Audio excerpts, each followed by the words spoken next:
At the Hiidenkivi Comprehensive School in Helsinki, another day begins with Finnish language lessons.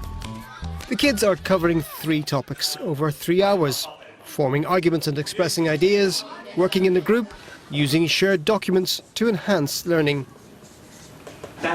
From today, you should be able to turn news articles into something interesting that you can present to other people, and you can investigate what those articles are about and learn something new.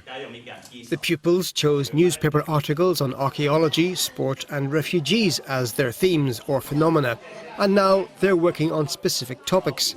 The emphasis shifts from reproducing facts to using facts. We're writing things about refugees. We've read a lot, but we also add some stuff. Thinking skills, ICT skills, skills for working life, skills to survive in multicultural contexts. These are the priorities of the new Finnish National Core Curricula. The OECD call these changes the most outstanding education reforms on an international level. The world around us is changing, and I think that all these changes have impact on students' learning and living environment. So we have to think what kind of skills our youngsters will need in the future. The approach has been used in Finnish primary schools and is now being applied to older students. Schools will choose the phenomena which they can explore through traditional subjects. An education expert at Helsinki University explains the idea of phenomena connecting music and geometry.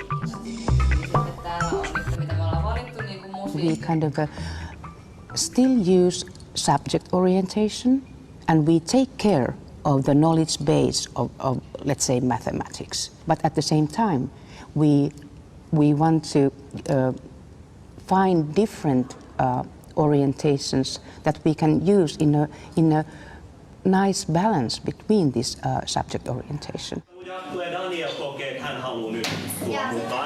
Mun mielestä ainakin nuo arkeologiset löydöt tosi mielenkiintoisia. Ison huoneen. But we don't have an infinite number of houses for the refugees. We'll run out of places. Eikö voi tehdä turvapaikkoja sellaisia? Ei tarvitse olla mitään linjoja, mutta sellaisia pieniä asuntoja. Will other countries follow Finland? Petteri Elo will spend the next 3 months in the US explaining the Finnish curricular reforms to teachers and administrators there. If the standardized tests are very, fact-based testing, then I would guess that, the phenomenon-based learning approach might not fit that system. The new approach is still evolving and there are challenges ahead, such as finding the best way to assess students, but the new curricula is expected to be rolled out across Finland in 2016.